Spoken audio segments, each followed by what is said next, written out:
Anime for Blondes. We're here to talk about Lishu and Basen. Oh my god, my Talk about ship. Lishu and Basen. That is my ship. Yeah, they were so cute. Sorry, I need to do that again. Okay. Action!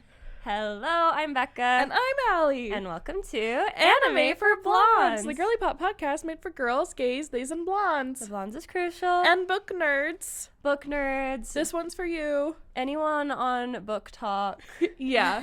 If you're on Book Talk, you might not be reading this specific book. No, this is a Book Talk classic. Oh, of course, of course. Of course, we're talking about Apothecary Diaries Light Novel 6. And everybody's talking about that Everyone's talking on about Book Talk. it. Yeah. Hot topic right now. Anyone who's anyone on Book Talk is talking about Apothecary Diaries Light Novel 6. Exactly, that's what I'm saying. By the way, why is it called a light novel? Because I think over 300 pages is just a novel. What's light about it, actually? I never know, like, what page number is, like, long or short. Because I always am like, oh, this is going to be a short one. And then it's always pretty long. 150 is like a novella. Okay. And then more than 200, I'm like, this is a novel. Okay. That's what I think. I don't know. I just have here. I just have an You're English the future degree. New York Times bestselling I am author. a future New York Times bestselling author. Unfortunately, there is no free run today. Yeah. Unfortunately. But also kind of fortunate. Because we had this book club episode in the docket, and we were just going to have to do 2 episodes in one, and now we don't have have one to. for you guys. Yeah, so now this is coming out on Monday. And it's coming out during a very busy time in both of our lives, so it actually worked out really well. Yeah, it's perfect. So yeah, we'll get back to free run next week when there's a new episode on the 27th. 28th? No, 27th, you're right. Yeah, on the 27th, and then we'll get back to free run. But for now, welcome back to the Anime for Blondes book club, where we're talking about the Apothecary Diaries light novels, because we just love Apothecary Diaries so much, and we can't wait for the next season. Exactly. We're kind of like getting ourselves ramped up for the next season this fall, and you know, if you guys like this, maybe we'll branch off into other anime that we love, like going into their light novels, mangas, like etc. We have definitely been interested in like Dan, for example. Yeah, someone said, man, I wish you were talking about the Dan manga, and we were like, well, maybe. Don't hate it. Yeah, I don't hate the idea. Don't hate the idea. So if that's you, or you have some other suggestions of probably anime we've watched that you want us to go in and read so that we can continue the story, let us know. Also, disclaimer, if you can't tell, both of us are a little sick. Yeah, so please excuse our mouth breather. Yeah, our sounding kind voices. of nasally, like if you hear a little sniffling, a little cough every now and then, because yeah, it's just that time of year.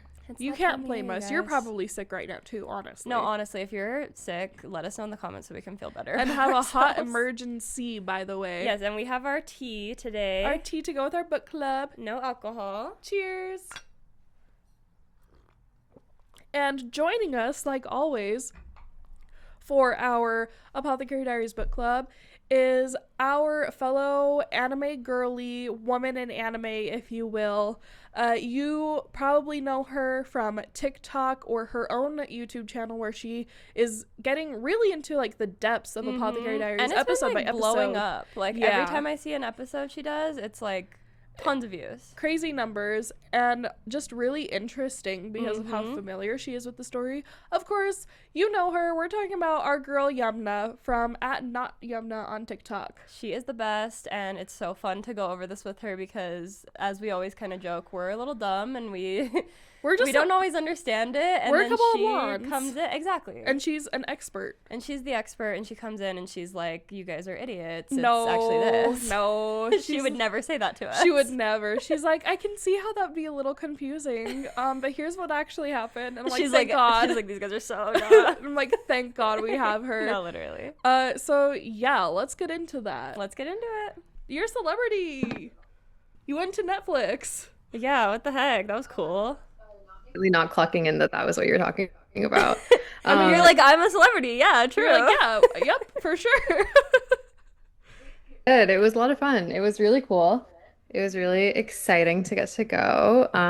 The cast was there, which was really cool. Well, the cast, like Erin and Luke were there, so that was really cool. God. okay, I want to talk about that at another time. Yeah, let's cancel the book club and just talk about that. Actually. Let's talk about Bridgerton. Let's talk about how this season of Bridgerton is so bad. It's so bad. I'm actually enjoying it more than the last season, to be honest. I think Same. everyone has been enjoying it more than the last season. I'm enjoying it more than I've enjoyed a season since season 1. She's a hater. Oh, wow. She's a Campany hater. Okay, a little bit. I cannot relate, but, you know. But that's okay. We're not here to talk about Canthony. We're here to talk not. about Lishu and Basen. Oh my god, We're my going to talk about ship. Lishu and Basen. That is my ship. Yeah, they were so cute. And I feel like, I guess it actually is more of a Romeo and Juliet situation, because I was like, why is there, we're being a little dramatic here comparing them to Romeo and Juliet. But then she fell to her death. And so I was like, okay, actually maybe. And he saved her. Becca said this is her favorite light novel so far. It is. Really? Mm-hmm. Interesting. I don't hate it, but I think I like light novel 5 more for its pacing, because this one feels like it's a buffer to the stuff that's coming after. Did you already start reading the next one, the stuff that's coming? I did, but I'm 85% done according to my, oh no, I'm not. I so lied to you. That's me having the one we're talking about today pulled up. How much have I finished this one? Not as much as I would have liked to, honestly. I'm halfway through the 7th one. Okay. So you're not too horribly far ahead. Oh no, not that far ahead this time. But there is a lot that happened in this one, and a lot of it is like travel. Well, and I feel like I really liked this one because I feel like it just actually like gave us stuff. Like I feel like a lot of Apothecary Diaries for me has been like the lead up, and it's like I feel like we're finally getting it. Like the fact that we actually, I guess is like spoiler alert for the end of the book, but we actually got like kind of a confirmation that Basen and Lishu will be able to be together. I did not think that would ever happen. If as long as he got the hint, as long as Basen got the hint and like is like, okay, great, I'm gonna wait a year before I ask for my reward. But yeah, like the fact that Jinshi was just like, so have you thought about my proposal? And Maomao was like, you didn't propose anything. But she was like, but I guess he's talking about how he wants to marry me. Like, and it's like, oh, so she does understand. We have like, everything's like normal, this book. And I'm like, I love this, finally. There's not really any miscommunication. And I'm like, yeah, Maomao, so you have been understanding him this entire time. And you've just been like playing coy. That's what it sounds like to me. Mm-hmm. I think it's interesting after reading the 5th one where it felt very go, go, go. Like they're going from like, you know, this location to this location to this location. There's a lion. Like I think that one's like, it's a lot. And then obviously in this one we're dealing with like the fallout of everything that happened on that night. I think that the scene between Basen and Jinshi is hilarious where my god, opening up with that was so funny. There was miscommunication in this one. It was just a very different type of miscommunication. And then Ozma walking in and being like, oh, I guess you didn't have to pick a flower. Like you could pick some. She was chill about it. Ally, like she was here for it. I don't even know if she's necessarily ally. I think she's low-key part of the club, but also just like kind of the best, like coolest character in the whole thing. Yeah. It's like that's totally fine. Like you do you, babe. Like live your life. And then she leaves. She's also drunk, so I guess that plays into it too. Like she was not totally sober during this interaction. But yeah, I mean, I enjoyed it. I enjoy the conversation that we do get with Jinshi and Maomao at the end, where you kind of start to see like where Maomao is coming from with the way that she's considering his interest in his proposal, where she mentions Lady Gyokyo, and it's like, yeah, that's kind of the contingency that I'd been talking about in like previous episodes that we've done, where I've been like, I can't talk about this yet because this hasn't been addressed yet. I was wondering about that because I had thought when you were like, there is a very practical reason why they can't get together, and I was like, okay, my brain, I'm like, okay, Maomao's done a lot of like drugs and experimenting on herself. Maybe she can't have kids, and that's just not practical for a member of the royal family. But so okay, now if one of us had read the book really quickly today and just finished and isn't quite sure like what we're talking about, maybe we could like clarify. So, yeah. Yeah. You're talking about when she's like, I don't want to be an enemy of Gyokyo. Yes. And she's like, why would that make you an enemy? And Mao Mao thinks to herself, oh, so he doesn't know everything. Okay. So, does that mean is she talking about what? Okay. I have my assumption, but like, do you have like confirmed? Just in case we don't know, why don't you spell it out for us? Is she saying he doesn't know that he's actually the heir? And that they would be competing for the Empress title? Let me go back and look at this. I think I highlighted this portion of the book because like the kind of rationale, at least from the perspective of Gyokyo, is that Mao Mao is from a very powerful family. In like That a doesn't have any part. loyalty to any specific faction. So I think that the thing that kind of, because there are people that don't necessarily love the idea of Gyokyo's son being the emperor because he does have foreign blood from his mom. Because Gyokyo is like notoriously foreign, with her bright red hair and her Notoriously eyes. foreign. Like she is, It's true. she's she's canonically the only character that has a different hair color. Like we see different hair colors in the anime to Mm-hmm. like discern characters, but like she's the only one that actually canonically has not black hair. Okay. So she stands out. She stands out. But yeah, so the idea here really is that like if Mao Mao and Jinshi were to be together, then that creates like a like potential for these people that don't want Gyokyo-san on the throne to really gun for this couple It's Game of to rule the Thrones. country.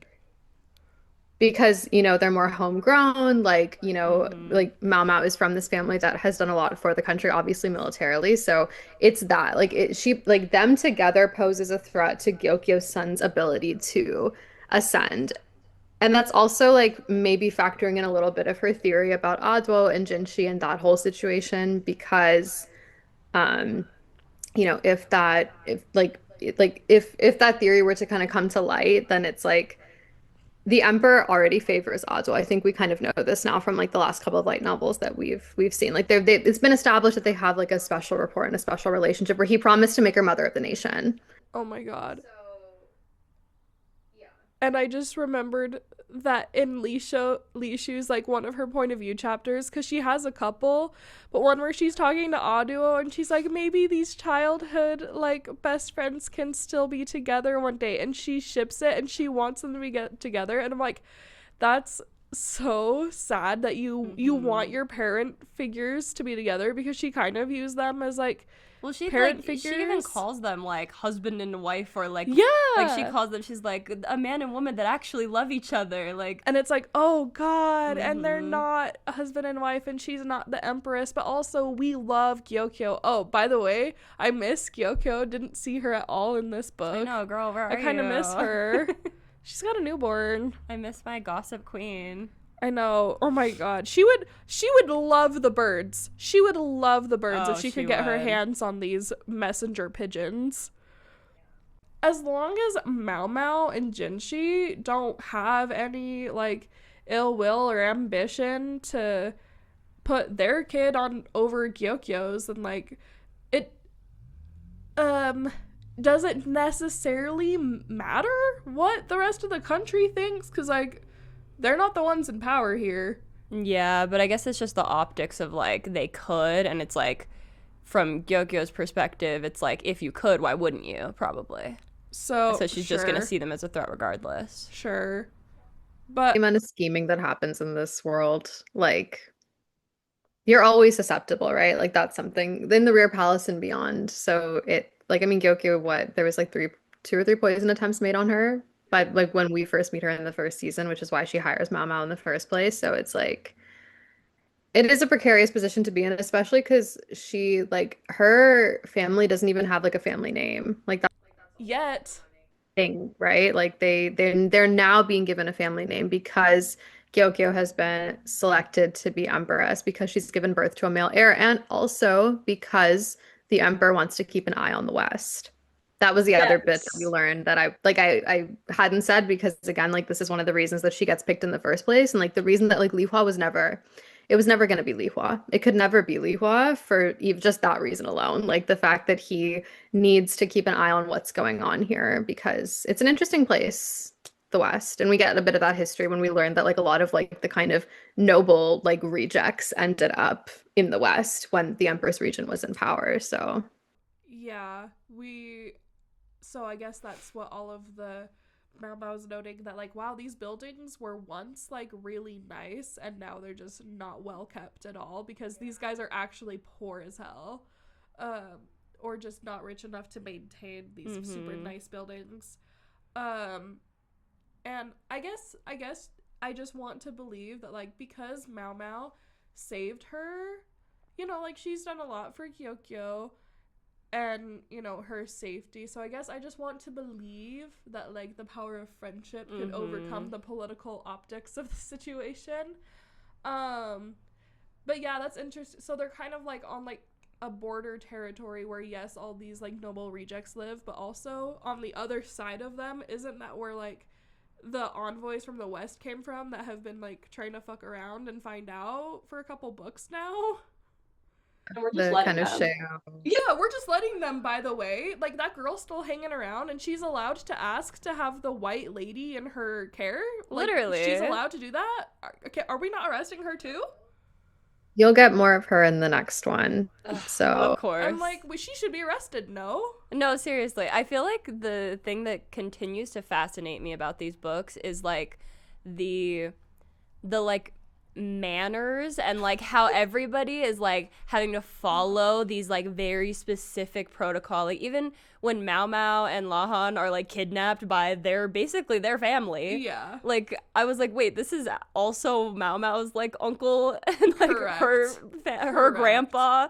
And they just have to like go along with it. Like, Yep. even while they're like being threatened, they're like, we'll prove it to you that we were just in the West. Like, here's this plant. I'm like, why are you doing this? They're gonna like kidnap you. What? Wait, okay. Did you miss this part? Are you talking about the potato? What are you Well, talking no. about? So when they're first talking to them, they're like, because they're like, oh, you found out that we kidnapped Lakan. Okay. And they're like, no, we've been gone for a month. Except Lahan actually... Did Lahan not kind of know? I don't know, because he was acting like he was playing dumb, or he actually didn't know. Can you confirm if Lahan knew that they that's stole a great question. Lakan? Can you read between the lines and... Because I'm like, he knew, right? Like, that's part of why they stopped there. Like, yes, for the potatoes, but also... I think Lahan had a feeling. I will say I read Yeah, that part of the inkling. light novel like 2 months ago, so we might be a little blurry on the details, and I probably don't have anything from that highlighted, conveniently enough. I really should get up It this. really because, wasn't that big of it a- wasn't. I mean, at the time, it felt like the biggest plot point because it's like, wow, we're gonna fix the famine issue we were talking about last time, or I'm sorry, not fix it, because Mamo is very much like, this definitely isn't going to fix all of our problems, but it's gonna lessen them a little bit. Yeah. I find their family dynamic so fascinating, and that like really added to it, especially like they're talking about how Lakan's courtesan probably died, and they're just talking about it like it's no big deal. I'm like, wait, I'm sorry, is this not Maomao's mom? It is Maomao's And they're mom. like, Maomao's not even thinking about it like it's her mom. Like she's just like, yeah, she was pretty frail, she probably did die. Like it's so interesting. Tried to chop Malmo's finger off, and then Yeah, was like, kind she of in, doesn't like have, a, like- she's not really a mom per se. Like, and I think that comes back to like a courtesan can't be a mom in the Pleasure District. And she really Yeah. like wasn't. she didn't even like breastfeed her. Like that was Perrin? Yeah, Perrin. Yeah. Yeah. Pirate. Yeah. You almost got it. I was so close. So yeah, and also like Mama thinks to herself, I mean, like maybe this is just one of those things that she does to like, what is it, compartmentalize? Yeah.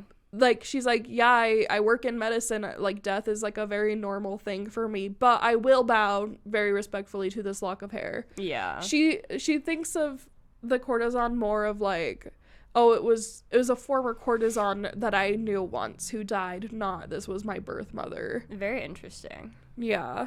syphilis. Like she was like they knew she was going to die. Like it The whole wasn't time, like a yeah. surprise death. Like she was basically half dead she was bedbound by the time Yeah. Lock-on even bought her out.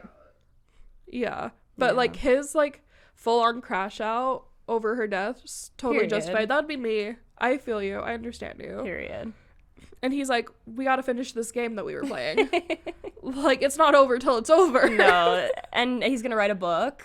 Yeah, a book on Go. Yeah, on like strategies, I guess. Love that for him. Kind of weird that he didn't already do this. Also, I feel like if you publish that and then the enemy buys it, I feel like they can use that against you in the future, but I don't know, whatever. That's because it's strategy and they're like, oh, this is how this guy thinks, and I see. and we can use this in war. I think it might be like chess, where it's like there's certain moves that are allowed. That's what I'm picturing. Like there's like certain metas. Well, apparently in this world there are also certain war moves that are allowed, and I guess that's actually just the real world too. There's Yeah. your things you're not allowed to do in war. Okay, let's get into some of these book club questions. Oh yeah, she's got her philo facts with those amazing prop today. questions. Yeah, that you so graciously wrote for us because you Will I always remember the understand answers to these books. questions? We'll find out. Let's see. They're discussion questions. Yeah, it's a discussion. There's no yes wrong or answer. no. There might be, but let's see. Okay, how did we feel about Lishu's journey in this light novel? I loved it. She was definitely a fully formed character at this point. I love her. I'm a Lishu You apologist. understand her? I get her so much. Is she like Amy in your mind? I mean, she's not like Amy at all, but Okay. like I do get her. When she is crying over Boston and like sobbing with her head on her chest, I too was sobbing. I was like, God, this is just like Romeo and Juliet. I liked her journey. I liked how it was really heartbreaking to have her questioning herself, and even like her one lady in waiting that was with her and was like, she's probably making fun of me too, because this freak above her is drugging her up with incense or whatever. Yeah. And Like the mounting paranoia is a lot. Like you feel really bad for her reading this, and also her own self-awareness of the fact that she's like, I'm not good at this job. Like I was not cut out for this line of work, because it is a job to be a concubine at the level that she's at, and she knows that she can't do it. And Maomao also explicitly notes that she can't do it when she's like, she's not assertive enough to be in this position. But it just sucks to see her becoming more and more isolated as it goes. yeah. Her like I loved that we got her like point of view chapters, because I guess I had like kind of in my head thought maybe she was more spacey or more like Unaware. more unaware, yeah, than like she actually was. But like when she was talking like, yeah, this guy's like my father, but and like I'm already 16 and he hasn't come and slept with me, but like that's not gonna last. Like he's definitely gonna come and sleep with me soon, so I just need to be ready for it. I'm like that, and she's like, and I'll just have to deal with it. And I'm like, that's crazy. Like she is compartmentalizing. She gets it. She knows that this is her job, and she's just like, I'm not cut out for it. And she's aware that her dad hates her, and that her half sister hates her, and so She's like, no one's ever liked me. I've never been good enough. Like I don't know why, and it's so sad. And when Maomao's like, yeah, she must have been born under a lucky star, because that's like the tragic thing, is like none of this is her fault. She's just like a very gentle person who was not taught to be assertive or to like know her own value, really. And got dealt a bad hand. At every possible chance. The other girls get trained, right? Like we see Li Huan, like the flashbacks in season 2. She went through like really rigorous training to do this, and like when Liho was in training, Lishu was already on the clock. Like she was clocked in. This was her job, because she went in so early. For reasons that obviously we learn about, where like she was the target demographic, if you will, of what they were hoping the emperor would be interested in. But yeah, no, it's hard. It's hard to watch Journey, but it's also nice to see that she finally is like free from the shackles of this place. It's still like obviously like a form of surveillance to be back at the convent that she was at before, but at least like she's free from all of this. To a nunnery. And she's gonna get her happily ever after. Yeah. I'm so happy. I like to think that. I did not think that they would find a way for them to be able to be together. Apparently Maomao can find a way for everyone to be together except for her and No, Jinshi. literally. She's Come like, on, I'll make Maomao. this happen, don't worry.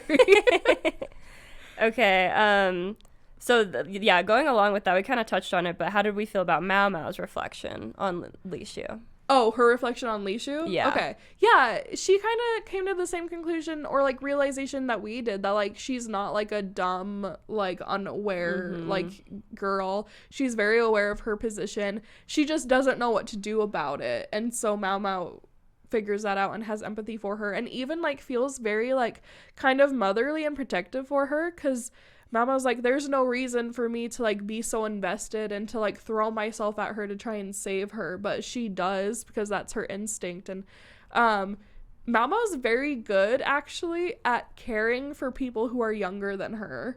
She It like, reminded me a lot of like with her friend. and with Was Xiaolin? yeah, Xiaolin, and also Cho. Ko? Is it Cho? Cho or Ko? I think it's Cho. I could be Are wrong, you? but yeah, Cho, like you the kid, her ward. her ward? The little brat.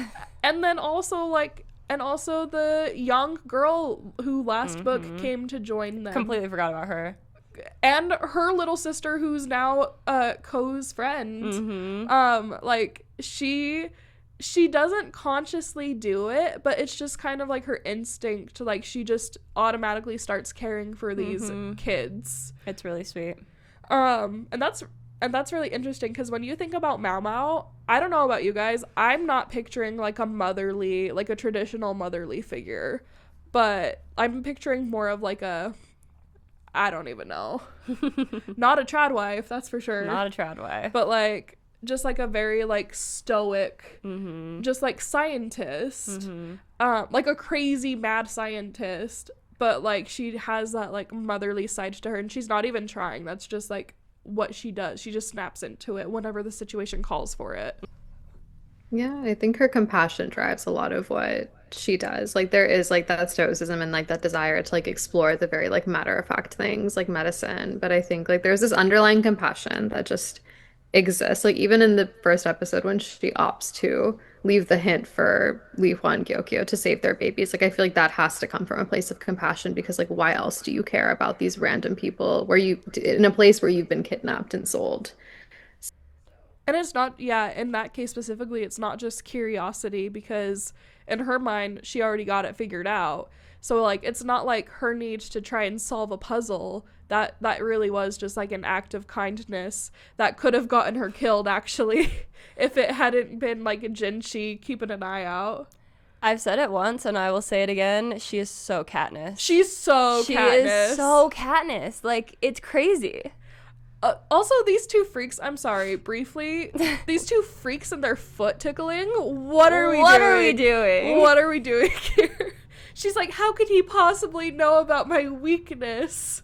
And he's just like delighting in tickling her foot. It's so, I just love that they're so young together. Like, that is so giving. Like, you have a crush on someone in high school and you just And so need you're an like, excuse to touch them. Yeah. And so you start tickling them. Like, oh my God. That is just his excuse to touch her and like also get his revenge. He's like, I'm gonna make you express anything at all, even if it's forced laughter. No, literally.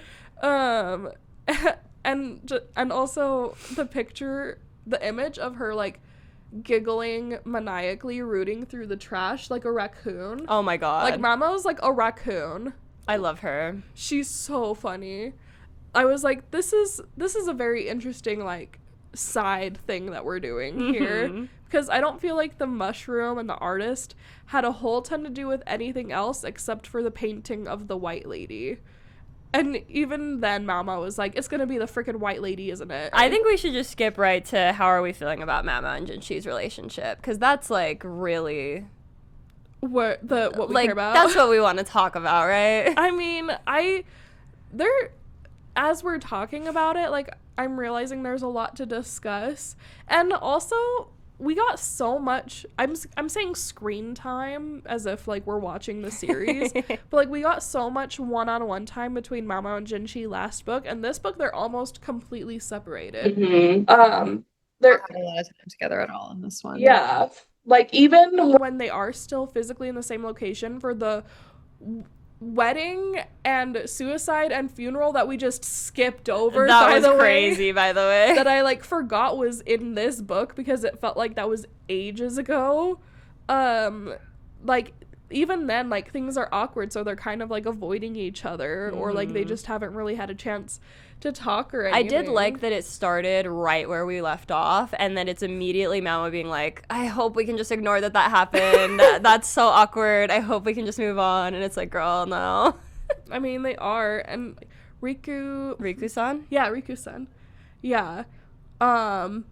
He also shows up and meets Maomao's family. Mm-hmm. And I was like, if there is no Jinshi, I do ship this as well, by the way.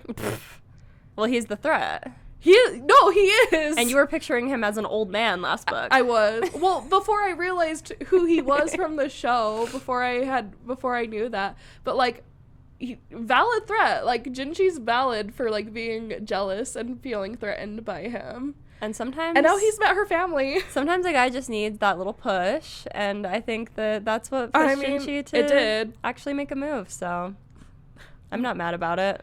You didn't propose anything. That was crazy. How are you feeling about their relationship at this point in time? I mean, you have a little bit more extra, but I can't imagine things have changed that drastically. No. Like, I would say that a lot of this seventh light novel is also them on like their own kind of journeys, doing their own. Especially like Maomao's she's going on quite the journey in this one in terms of like her learning and like, yeah, you'll see. But yeah, like I think it picks up obviously like right where we leave off after this like makeout battle has happened. I need to best her the next time because she won this time. So Boston, come on, get in the ring. Like, we're gonna do this. It doesn't go well, obviously.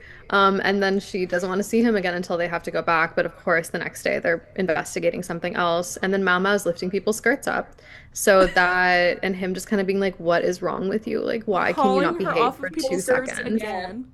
Yeah, like the skirt's just flying up as she's trying to figure this out. I mean, I do think that the wedding was very interesting. I mean, like I feel like, yeah, like this one it feels like a buffer, but also a lot of kind of bigger things happen in this one, but they happen really spaced out. So it's like this big wedding thing happened, and then we're kind of doing like Maomao in the pleasure district. We've got this artist, we've got these little side plots, and then Lishu's being held like hostage in the rear palace to like question her virtue because, yeah, like there's all this sabotage going on. But I think the wedding is interesting because, again, it's like I think a perspective on like the lengths that women are willing to go in this world to avoid bad circumstances, to survive, like to the point where they're like a girl is willing to just like fake her suicide and just like disappear off the face of the earth because she doesn't want to be married to this like man who she knows is not going to treat her very well. But like, yeah, like I think it was just very interesting to see that perspective.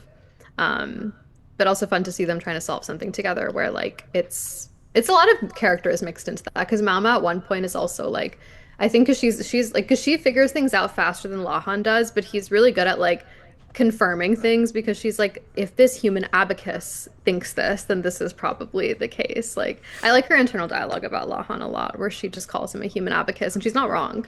He's really great for confirming things. The wedding and like the suicide was and I knew right away that it wasn't the bride who died because anytime that there's a face covering and a death, there's been some kind of switching. I feel like anytime anybody has died so far, it's been like they didn't actually die. There's some type of crazy thing. I'm like, that can't be true. We've definitely seen people stay dead, right? I mean, no one that I don't know. Like, I feel like most of the time, it's like Suire, no. This one, no. Lowland, no. No, yeah. Okay. The kids, no. The kids, no. The kids. No, there's been a lot of a lot of surprise reawakenings. I guess actually everyone that actually has died has been off screen, off camera. And like, or it's been someone like evil, or it's been like they were executed, this is what happened, but like I don't think we ever actually see someone die. No, wait, Lowland's dad, we saw him die for sure. Well, but he was like the bad guy. Okay, so it's yeah. like, of course he died, you know? Yeah, I was just trying to confirm one body. because we see Yeah. the ricochet of the like the gunfire is backwards. Yeah. Mhm. Exactly. So we got 2 confirmed body. I just like was trying to think of anyone, like not just like a named character, Yeah. not someone like off screen, and then like they fake their death and it's a plot point. Mm-hmm. Um, But yeah, most of the like anything that's like a mystery for Mao Mao to solve, probably they didn't actually die. I feel like that's probably true. Um, Even the girl who was like sleepwalking wasn't actually sleepwalking. yeah. Yeah. She's like, all of you guys are liars. Everyone here is a liar and a fraud. Yeah, but I just loved this book. I thought that this was so I don't know, I really enjoyed it. It made me excited for the next one. I'm glad that we're finally like being so for real. Like Mao and Jinshi are finally like DTRing. Like they're finally like, okay, we like each other. Like even so Mao Mao, like the way she even talks to him is so Katniss. It's crazy. Though he's like, oh, so you hate me. So manipulative, by the way. I know. So Toxic, so young, so 19-year-old or however old he is. So Raphael from Love in Deep Space. Oh God. He's like, you don't even care about me. And she's like, I didn't say that. She's like, I wouldn't say that, but like. And she's like, he's probably wanting me to say that I love him. I can't quite like say that yet. But she says yet. I feel like we have to note. She says yet. She says yet. She's like, actually, I'm really fond of him. But what I can say is the weird ingredients you give me make me happy. Which is cute. And he's like, is that all? That's enough for now, Jinshi. He's greedy. He's greedy. He wants more. Yeah. But like, basically what I got out of that conversation about a proposal, also him paying everyone to give him information about her weak spots is crazy work. Insane. But what I got out of that was a not no. Not no. Not no. Right? To the marriage? Like again, I haven't read subsequent light novels yet. I'm only on 7, but like the burn is slow from what the consensus seems to be across the board. But again, I think it makes sense. Like I think that like especially when you get into light novel 7, you see that there are like other things that Mao Mao needs to do and like other things that I think her character journey calls for. Yeah. And also Jinshi's got a whole journey to go on here, like reckoning with this like public identity that he now has. And then obviously like and the Gyokyo stuff, like again, I've had certain things spoiled for me that are gonna come later, but there is like more that's going to happen there in the realm of like not wanting to make an enemy out of Empress Gyokyo. If anything happens to Gyokyo, I will throw hands. She's my I I lied feel like earlier. she might just end up being a little bit of a antagonist is what I am guessing. No. You don't think so? No. There's a running theory about this though. She's our what? No, she's our girl's girl. It's like we're getting a House of the Dragon set up. So you gotta stop doing that. I would say it's very hard to be a girl's girl in this world, especially if you're the Empress. But like, yeah, it's a running theory that she will take on an antagonistic role down the road, which kind of does make sense. Like when you Yeah. How many of these do we have?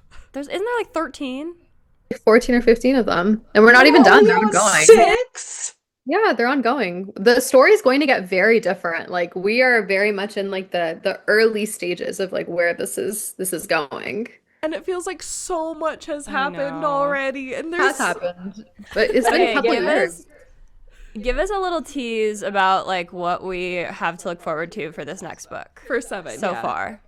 For the next one, you are going to see Mao Mao doing a lot of learning.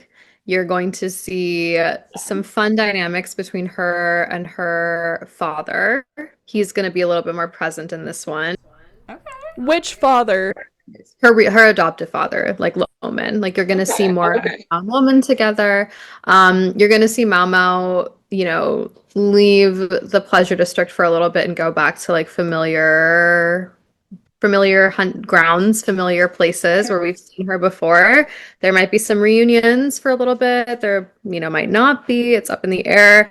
But her old stomping grounds, like she will be back in that kind of realm of things in the next one, doing something that's very in character and very much, I think, needed. Like, I think that this is something that she needs to do. So, yeah. I just pictured you were like reunions question mark, and I was like, Lulin heard that Mama's getting married, and she's like, I've got 5 minutes. I've got 5 minutes to get in there. Crazy. We all wish, but yeah. I'm really excited. I'm gonna have to read into this Gyokyo theory, which I'm not hyped for because she's like one of my favorite characters. So, but that means I just have to know what that's about. No, exactly. So yeah, I'm really excited for this next one. I do think I liked Light Novel 5 a bit more than this one because we got so much Jinshi and Maomao interaction and like it was so fast paced. But like talking about this, there was a lot that happened and actually it's kind of all important. Mm-hmm. Yeah. Yeah, this one was really good. I'm really excited for the next one. And You read it in one day. I know. I read most of it all today, and I loved it. And I'll probably do the same thing for the next one. because Full disclosure. Because I have issues. But this has been so fun. Thank you so much for joining us again, Yumna. Yeah, we appreciate it. You really like bring like that element of like actually knowing what's going on that we just really need here. That we're really lacking here. At Anime for Blondes, mind you. So we appreciate that. Do you have anything that you specifically want to plug? We're obviously going to put like all of your information in the description. You've got like 45 seconds. 45 seconds. A YouTube video will be coming eventually. I've been bad at getting them out. A lot's been happening in my life that's made it a little difficult to get out, but it's coming. It's coming. We're halfway through scripting the next one, so hopefully in like the next week or so. Yeah. Other than that, everything is. Oh, and happy Ramadan. Can we say that? Do we say happy Ramadan? Yeah, okay, happy Ramadan. Wow, what an informative, educational... I mean, Yumna never misses. She never misses. We do sometimes, but like, what a fun light novel to talk about. Your favorite, you said, so far. Yeah, I read it and I was like, wow, this is so good. Like, this is my favorite so far. Like, it had everything, you guys. It had everything. Like we just discussed. We're definitely not recording this before we've recorded with Yumna. Like, as you just saw, it has everything. So thank you, Yumna, for joining us. As always, we really appreciate it. Thank you guys for reading along with us. Make sure that you guys check the description for all of Yumna's info and make sure that you are following and subscribing to her because she has like life-changing content. Yeah, if you're following us and not following her, that's kind of crazy. No, that's insane. That's actually insane work. So make sure probably you do that. The like probability of that is low. Very probably low. The other way around. So if you're a Yumna fan and you just found us, thank you. Hit Welcome. that subscribe, hit that follow. Fellow women in anime, make sure you tell us all your thoughts about this light novel in the comments as well, and to see all the other content that we're doing, including like our free run reviews coming up, not to mention the Jujutsu Kaisen Minute, which once again is skipped because it's a book club. It's not a regular podcast so make sure episode. So that's fine. So make sure you follow us on social media at Anime for Blondes Pod on TikTok and Instagram. And make sure that you're subscribed on YouTube, Spotify, and Apple Podcasts. And like, comment, rate, review, whatever the deal is on whatever thing you're on. Do that because it'll make us really happy. Oh, and remember, reading is inherently political. Stay educated, guys. So true. Bye!